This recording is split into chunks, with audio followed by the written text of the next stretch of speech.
Good afternoon, a very warm welcome to the Park Plaza here by Westminster Bridge, the central part of London, for a capital showdown. A fabulous rematch, one that everyone has been hoping for. Much anticipation, speculation whether it would happen or not after the wonderful event we had, the build-up and the fight night itself at the O2 first time around. We've had great rematches, of course, over the years. The likes of Eubank and Ben and Tyson Holyfield, Gatti Ward, Morales Pereira. Some even going to trilogies. Could we possibly have one of those? So many questions to be answered. So much shown in the first fight, with Tony Bellew upsetting the odds and getting a wonderful career-defining win to add to his world cruiserweight title that he won so spectacularly at Goodison Park. What about David Haye? What bravery he showed in the final few rounds to carry on competing as best he could with that terrible injury to the Achilles. Well, he's back. The injury has been repaired. He's fighting fit. He has a new trainer under Ismail Salas, and he knows this is his last chance saloon. For Tony Bellew, will it be a repeat, or will it be revenge for David Haye? Let's get straight to Eddie Hearn. Thank you, Adam. Thanks for everyone turning out today. It's an incredible turnout as always. This was an important fight to make, I think, for boxing. Tony Bellew had a number of options, but when we always went back to the fans, to the people, Bellew Haye 2 was the one that everybody wanted to see. It hasn't been easy. It's been a very difficult fight to make, but I think the drama of the first fight, the quality of the first fight as well, meant that this was one that had to happen. From our side, the first fight was a good opportunity for Tony Bellew. We thought we could win the fight. This time we expect to win the fight. I believe we're the favourite going into the fight. But it's turned into an event, from an event into a great fight, a great heavyweight fight. I think one of the best heavyweight fights out there in boxing right now. And what a year 2017 has been. Of course, Haye Bellew won. Kell Brook against Errol Spence, Anthony Joshua against Vladimir Klitschko, the circus in Vegas with Mayweather and McGregor, the Golovkin against Canelo fight, and we cap it off on Sunday the 17th at the O2 Arena with Bellew Haye 2. It's a great fight, a great heavyweight matchup. Tickets are going to absolutely fly up. We expect huge numbers again on Sky Box Office. And I'm very proud of this man next to me, because he's really become a working class hero. So popular. Everywhere he goes now, he gets absolutely mobbed, because people have found out what the real Tony Bellew is all about. No longer just a loudmouth scouser. He's now a loudmouth scouser that can fight, that delivers, that's won world titles, that's stepped up, that's won major fights at heavyweight, and has actually become one of the most popular fighters in world boxing, certainly in British boxing as well. And I'm very proud of this young man, because people are finding out what he's about. Providing for his family, taking on the challenges, and he steps up once again, written off time and time again. Won the world title at Goodison Park, stepped up, beat David Haye. And on December the 17th, this isn't a challenge for us anymore, this is more of a job to go out and win this fight. And like I said, the whole team are now not hopeful of winning the fight, they're expecting to win the fight on December 17th. We can't wait. We're going to build a great undercard with Haymaker Boxing, and we look forward to a great show. Thank you. Yep, Team Bellew ready to go. Team Haye as well. I'll pass over to Adam Morley. Thanks, Adam. I think after March the 4th, the most important thing was to accept what happened. Tony Bellew won, David lost. And once you reach that position of acceptance, you can move on. And you reset and you look at your goals. David's goal is simple: to be the #1 heavyweight in the world. It's a simple goal, and he's got to go and take the necessary steps to achieve that. How does he do that? He assesses everything that happened. You look at everything, you accept what has happened, and then you do what you need to do. You change what you need to change, and the next step on the way to becoming and reaching the goal that David wants to reach was to fight Tony Bellew again, to get revenge, to take the next step.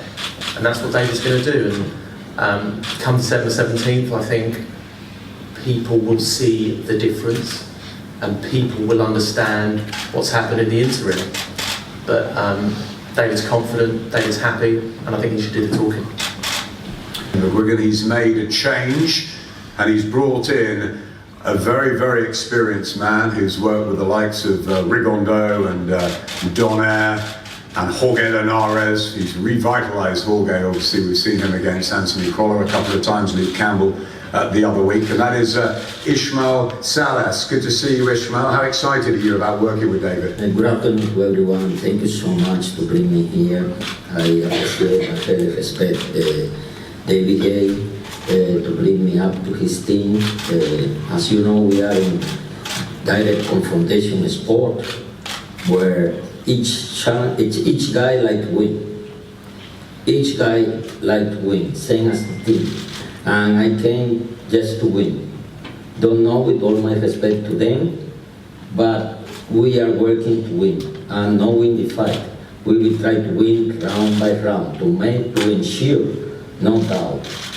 I don't like to be like a big mouth right now. I just like to do, then say, and really, you will face the real challenge, and you will help me. Thank you. Thanks, Ismael, from a well-renowned trainer to one who's really making us a name here in Britain with the McDonald brothers and Anthony Fowler's good win at the weekend, and of course his terrific relationship with Tony Bellew. That's our good friend Dave Caldwell. Thanks, Adam.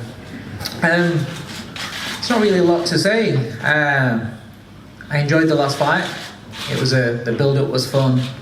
The event was great, and the fight went pretty much as we'd expected. I know it was a shock to a lot of people, and I know Eddie, you were saying, you know, he was hoping for a win rather than expecting, but behind closed doors, we were expecting a win. Obviously, we didn't expect exactly how it went, but we expected to win nonetheless.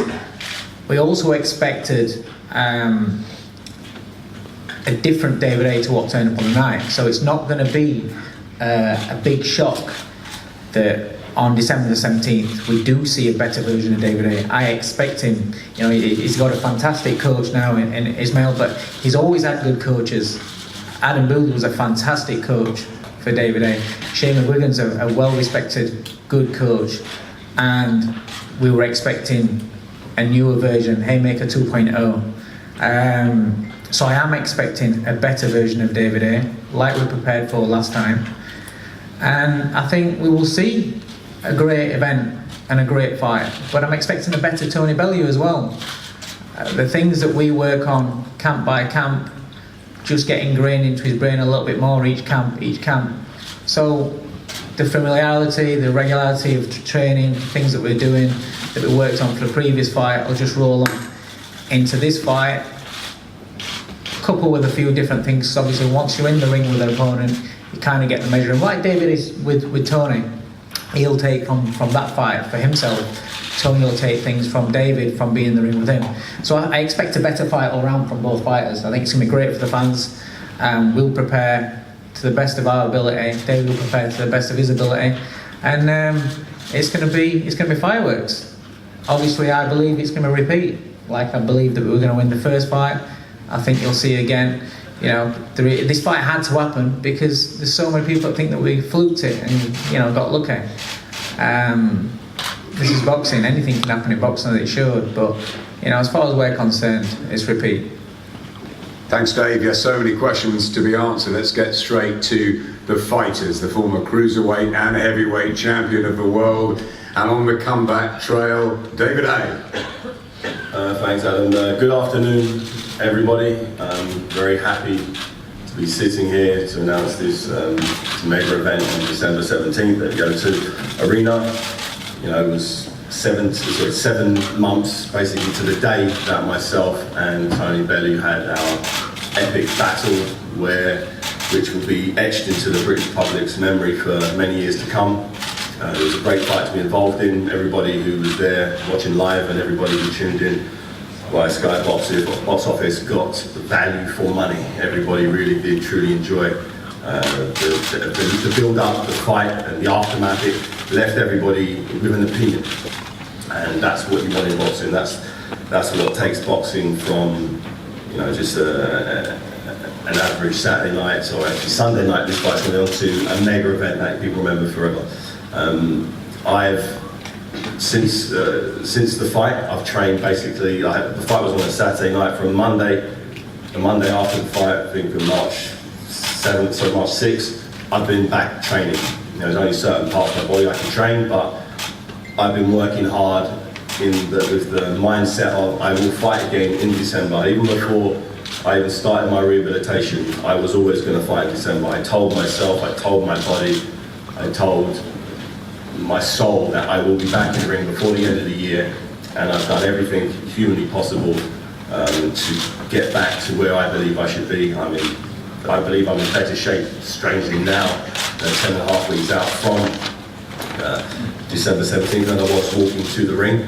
I'm happy with the new setup I have. Ishmael Salas has been working with me day in, day out, and we had our first official day of training on Monday, and I was very, very happy with what we were doing, very happy with the flow and the vibe. We spent enough time together now to really push down this final sort of 10 weeks. Going into this fight, going into the first fight, Tony Bellew's motivations were clear and very obvious to see. He wanted to secure his family, and for any athlete, any human being, that should always be first and foremost in your mind. And I'm very happy that that happened. You know, I co-promoted the event with Eddie Hearn and Matchroom, and I know what Tony Bellew got paid for the first fight, and mission completed. He's financially secured for the rest of his life. He's a multi-millionaire, and that's fantastic. He's welcome to a very small club of British boxers who have enough money where they don't have to box, they don't have to have a job, they can sit on the beach for the rest of their life and they're comfortable. So with that being said, I asked myself, what are his motivations going into his second fight? He beat me first time round, plain and simple. He got the victory, his hand was raised, my corner threw in the towel, he won the fight. I didn't believe I'd get this opportunity again. I genuinely thought, I asked for it in the ring, I said, if you'd oblige a rematch, the fans want it. I didn't think it would happen. I genuinely didn't. I was looking at other options. But Tony, for some reason, wants to do it again. And, you know, great. You know, people put their lives on the line, people get in the ring. He said on numerous occasions how dangerous boxing is, and people rob banks to secure their family. They put their life away. They could get shot in the bank. They could go to prison forever, but they do it to secure their family. That's a genuine reason people rob banks. And when you get away from them, when you rob the bank once, do you go back to the same bank again? When your family is secured, do you go back to the same bank just to get a little bit more money? Maybe. Or is his hatred so bad for the clerk behind the desk that he wants to rob some more money? Maybe. I don't know, maybe it is. And if it is, when we're in the ring, when we're going toe to toe, is his desire to secure his family, which he's done now, as strong as him wanting to beat me? I don't know. This is up in the air. Nobody knows. Only people tuning in on December 17th will find out. I know what my motivations are. They're for revenge. I want to be the best fighter in the world, get heavyweight. He's said clearly he doesn't want to fight Anthony Joshua. He doesn't want to fight John Duarte because he doesn't believe he's big enough. So I just keep asking myself, why go back into the lion's den, and do it again? Maybe it's for the fans. Maybe he loves the fans that much.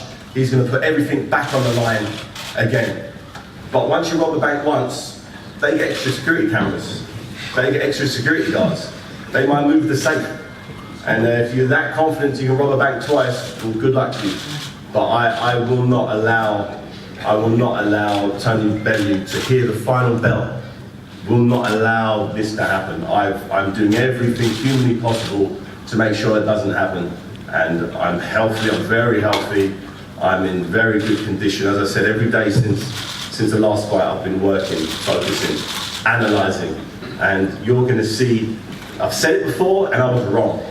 But I believe I have the right pieces of puzzle in place to get the very best out of myself. And you'll see on December 17th, the very best David Haye. So tune in, it's going to be fun. Hopefully Tony Bellew has the same motivation he had for the first fight. I really hope so. Because if he does, we've got ourselves a fantastic fight, and every single person tuning in around the world will get their money's worth. So thank you very much, and I look forward to seeing you all on December 17th at the O2 Arena.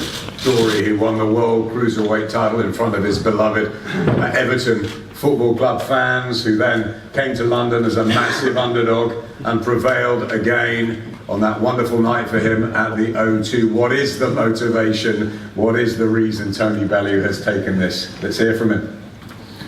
Thanks for all coming. I'm a little humbled and honoured that so many will come to a press conference to watch us talk nonsense, so thanks for coming, that's the first thing. To answer your question, David, what motivates me? The same thing that motivated me the first time, just to get home safely. It was always the same in the first fight. I fight because, believe it or not, I actually enjoy fighting. I admit I've got a screw loose, but I enjoy having a fight. I can honestly say I don't enjoy the 12 weeks, well this will be 14 weeks build up to this. I don't enjoy losing loads of weight or whatever it is that I've got to do in camp, but fight night, I love it. I love walking the ring. I love punching you in the face. I love getting punched in the face. Some of the stupidest and craziest things I enjoy doing. I don't know why. Like I said, I've definitely got a screw loose. So the motivation is still exactly the same as it was in the first fight. When it comes to why did I take this fight, I mean, I just can't believe the analogy he's just used. Unbelievable. Robbing a bank, he's just, it must be you've run out of insults for me or nicknames for me. I just can't believe you used that phrase, robbing a bank. I didn't rob no bank. I got in a boxing ring, I punched you senseless, and I went home and kissed my kids and had a great night. So I'm just going to do the same again. I don't know what kind of speech you're expecting from me, but I haven't got one. December the 17th, I will turn up and I will win again, against all the odds once again. I know in my heart, deep down, and so does David, he still doesn't rate me. He still thinks he's going to blast me and walk right through me. The same as he did in the first fight. You know, everyone forgets and everyone brings up about the injury. Yes, I understand David did have an injury and showed an immense amount of bravery. Although I goaded him in the first fight and said that he would, don't quit. I knew he wouldn't quit. You don't get to the level that David Haye's got by quitting. You don't win the belts he's won by quitting. I knew he weren't going to quit. That's just all pre-match bravado. What I did know is, and what shocked him that I already knew, is I was going to take him to deep waters. David Haye fell apart because I made him fall apart. Pressure, just constantly not being able to hit me clean. And when he did catch me clean, he got the shock of his life. It's going to happen again on December the 17th. Don't be shocked. If anything, this fight's not going to go as long as it did last time. And I know that might sound a little bit strange to everyone here, because he was injured last time, he's not going to be injured this time. Well, fingers crossed, I hope he doesn't. Like I say, my goal is two of us get home safe to our families. Ultimately, David's going to lose December the 17th. David Haye's career ends on December the 17th. That's basically all I really have to say. You know, thanks for coming, and tune in December the 17th. It'll be exciting, it'll be great, and I will walk the ring second and dance exactly the same way I did the first time, so thank you. Thanks, Tony. David, Tony's saying you still don't have the respect for him. Is that true? Do you respect him, obviously having shared the 11 rounds with him, as a fighter and as a man? Certainly there's not the pre-fight bravado that there was last time at the Dorchester, in your words. Yeah, that's because we've both shared the ring together. I've been in the ring with him. I've dished out my licks. I've received his. And you know, when you do that with somebody, you know, whatever respect wasn't there prior to the fight is there now. I know turning up in the same condition, mentally, physically, spiritually, to this fight on December 17th, like I did on March the 4th, is not enough. I know that, and I know that because I've learned to respect what he brings to the table. So in terms of his boxing ability, his durability, his heart, his desire, if I don't assume they're all 10 out of 10, I'm only going to underachieve. So I need to believe he's bigger, faster. I'm expecting him to be way quicker, way faster. His punch output to be double. His durability to be more. I'm anticipating someone who's 2 inches taller than him, someone who throws quicker shots, counter punches. That's all I can do is just assume a much better version of Tony Bellew turns up. And I believe if that does happen, I'll still be victorious on December 17th. But in terms of respect, yes, the respect's there. It has to be there. All you need to do is watch the first fight, and you'll realise after the fight the respect was there. Did you make a massive mistake last time underestimating him? I don't think I've underestimated people in the past, and I didn't train hard. For instance, I trained very hard for the last fight. You can see I wasn't blowing. I was in good condition. Maybe I just mentally wasn't. I don't know. Maybe I wasn't mentally where I needed to be to get the best out of myself. Learn that lesson, won't make it again. How confident are you that the injury is fully recovered and that the body is not going to break again? I'm very confident. You know, I got 5 rounds out of myself in the last fight. I'm already doing things in training that I couldn't do prior to the fight. So I'm super confident that there's going to be no injuries whatsoever. I'm going to be the best version of myself. That's all I can do. And I've worked day in, day out to make sure that on Monday just gone, I hit training camp for the first real day, working strategy, working timing, working rhythms. I'm in good shape. I could fight tomorrow. If the fight was tomorrow, I'm in good enough shape. I'm 12 round fit right now. And that's a good place to be going into camp. All I need to do now is focus on the strategy, the technique, you know, the nuances that a lot of people don't understand about boxing. But come fight night, you will get it. You're going to see something very different than you saw the first time round in the first fight. Dave mentioned that you've been with very good trainers, Adam Booth, Shane McGuigan, now with Ismail Salas. Is that because it is tactically so important to get this right from the opening bell? And are you going to come in lighter? Some people thought you weighed too much last time. What I weigh, I'll weigh. I'm a heavyweight, so I don't need to make a weight, or I don't need to be. I've always been like this, you know. As long as I'm doing the training that I need to do, as long as I'm sparring well, as long as I'm recovering, as long as I'm eating all of the nutrients I need to eat to recover and wake up the next morning fresh, I'll weigh. You know, I haven't got on the scales for a while now, and when I get on the scales fight night, I'll weigh what I weigh. But believe me, whatever I weigh, that's what I'm supposed to weigh. I'm not going on some mad crash diet, or I'm not, you know, bulky, having loads of protein shakes, bulking myself up.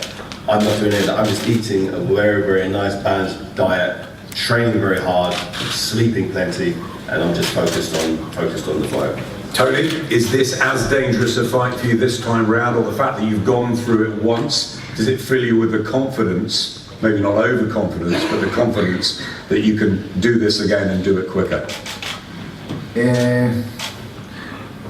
Every fight's dangerous, Adam. David Haye is a vicious puncher who can end the fight in the first second of a fight, so that doesn't change. I'm prepared for the exact same.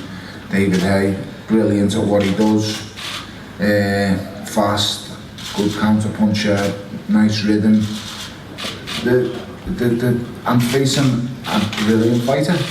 It's as simple as that. Very, very dangerous, very, very powerful. I know, and David knows deep down, that he doesn't rate me. So, you know, he just nearly said it then. He said he didn't underestimate me last time. He just repeated it again. Well, last time you said I was the worst world champion in world boxing. Last time you said you would drill me to the floor and it would be pretty quick. So if you didn't underestimate me last time, what has changed? I just don't get it, you know. You got the victory, that's what changed. You won the fight. Of course. That's why I now rate you. Why? Prove to me in the ring that you were way better than I thought you was. But you've just said you didn't underestimate me.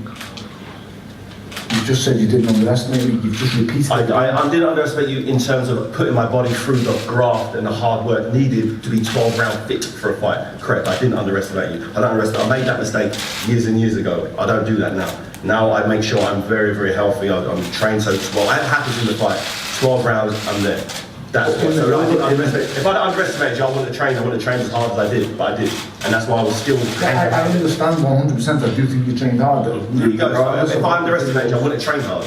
Regardless of what the video said, but it's your personal, how you look. I understand how you look at me and what you think. You think you're just going to walk through me. And you know deep down you believe that because you're so egotistical, you cannot change. You will not change. You know, you train very, very hard, yes, and you know, on the yachts and stuff like that. I do believe it was for show. You know, I do believe you were training very hard. Your sparring partner, Jennings, said that there was no hiccups in training. Your sparring went great. But you've just repeated just a second ago and said, you didn't underestimate me. They were your words. Just a couple of seconds ago, you said you didn't underestimate me. So why didn't you blow me away like you said you would do? I don't understand. It doesn't make sense to me. Watch the fight back, you see. I know why, because you missed like a clown. Exactly. You missed by a mile. That's why. It probably even close. Answer your own question. I know. I made you miss. It was funny. There you go. That's the answer. I laughed, and then I kept continuing to make you miss, which you didn't think I could do. And if anybody looks back at the first fight, we get to the end of the 5th round. Funny enough, David knows this. He was in the ring with me. I said, "You're blowing out your ass now. Now your ass is mine." And then what happened in the 6th happened. They were the words I said to him. He walked off, and the rest was history. But you know, at the point of the 5th round, and I know David doesn't want to bring it up because he's trying really hard to remain with this great persona that he's doing at the minute. He will revert to type soon enough. He will show his true colours. I'm just being me. But he will show us all again, trust me. I mean, Mazel Rabin, whatever his name, you know, he's doing a great job of keeping him in position at the moment. Soon enough he will be let out the cage and we will see David for exactly like the first fight, exactly what he's going to do, exactly what he thinks of me, and exactly the kind of man he is. So I just look forward to fight night. This is all nonsense to me. My life's been put into reflection. What I've been through in the last month, I wouldn't wish on a worst enemy, so it puts everything into, you know, into context. This is just another fight. This is just another fight. I buried a brother-in-law within the last fortnight. People have no idea. So this is just another fight. David's just another guy I'm going to beat. And just bring on December the 17th. Yeah, our thoughts are with your family, obviously, Tony, at this time. Looking ahead to the fight, once again, David Haye's been made favourite, and a big favourite with the bookies. What are your thoughts on that? It's great, isn't it? Last time we were in Liverpool, David said, "You gang of retards," to my fellow Scousers. If you were so confident, bet all your money on Tony Bellew. They did, mate. They won a fortune. So, thank you very much. Adam, I've been underdog more times than probably most fighters who are going. Every time I get matched, I'm always the underdog. Against Maccabi and Goodison Park, I was a huge underdog. That's a British fighter in his hometown, in his own place, and he's a massive underdog. Against David, I was a huge underdog. Against Mateusz Masternak, I was the slight underdog. Every time I'm an underdog, I find a way to come through it. So, like I say, David's a magnificent fighter. As a fighter, I've always respected him. I've admired and looked up to him at times. I was walking around as an amateur boxer, studying and watching and wanting to be like David Haye when he was in a World Championship final against Orlando Solis in Ireland. I studied that fight, watched him hit him with one of the best uppercuts he had. Orlando Solis nearly breaks his back, doesn't hit the floor, carries on and beats David up because David gasses. That was as an amateur. I studied him against Carl Thompson, once again, beating Carl Thompson up. Just has a little bit of a problem with stamina. It's because of his style. It's an amazing style he's got. When he's on top, he's outstanding, he's brilliant. But when he's made to miss, when he's made to pay, when he starts getting frustrated, things go wrong for him. It's shown that throughout his career. Every top level fighter that has beaten him has been learned to adapt mid-fight. Vladimir Klitschko beat him, Carl Thompson outlasted him. There's ways and there's formulas of beating David. I know because I've studied him for that long. Like I say, yes, I did admire and look up to him as a fighter. It's only over this last 12 months I've thought, I'll just refrain from using language. It's very nice in here today, so I won't say any nasty words. Just the kind of person and stuff like that. But taking that away, that has nothing to do with boxing. His boxing style is fantastic. He's a brilliant fighter. But on December 17th, he will lose to the fat boy, without a shadow of a doubt. I have no doubt in my mind, and this time it will be quicker, because this time he will continue to swing for the lights. Everybody goes on about injuries, whatever have you. I don't really care. I won, and that's all that really matters. And I'll win again on December 17th. Keep this act up though, son, because you're doing absolutely fantastic so far. But you will revert to type soon enough. I know you will. I promise you will. Finally, prediction time. David, can you justify those odds this time and make it revenge and then possibly get into a trilogy or a dream fight with Anthony Joshua? What's your final say on it? Prediction for the fight is you will not hear the bell for the final, for the end of the fight. There will be no... So same as last time. Yeah, no, it's different from last time. Last time it was... It's not last time you said you'd leave me unconscious. Last time you said children will visit me in hospital. That's what you said. I'm just using your words, David, not mine. That's what you said last time, so your prediction is the same as last time. So the prediction for me is Tony Bellew will not hear the final bell. Same as last time. That's the prediction. How, what round, I don't know. Whenever it happens, it happens. Depends how much desire he has in the fight, in my opinion. I have more desire than you will ever know. Then we're going to get into a great fight, then it's going to go long, you might hear the there is final no quitting me. This is what's the scariest thing. There is no quitting me. Don't get me wrong. I know you're very, very similar with a similar mindset. That's why you've done what you've done and got as far as you've got. But if you remember that text message I sent you last November, it still stands. We ain't spoke since, but it's the exact same person is sitting right here. I will never quit. I will never give in. You will have to put me asleep to beat me. You're capable of it, but you're not going to do it. I promise you. The only person who's going to lose this fight is you, and you're going to lose it in a great fight, but you're going to lose it. You're just getting beat up. I can't wait to just can't wait. I think that's the predictions done. Right, we'll have some head-to-heads and then one-on-ones. Here you guys, please. Play, guys. Can you guys go in the middle, please? Guys, this way.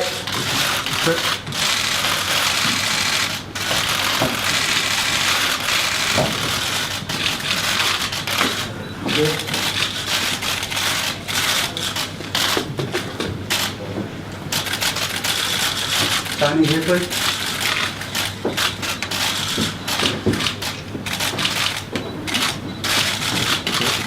Face to face.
Thank you, after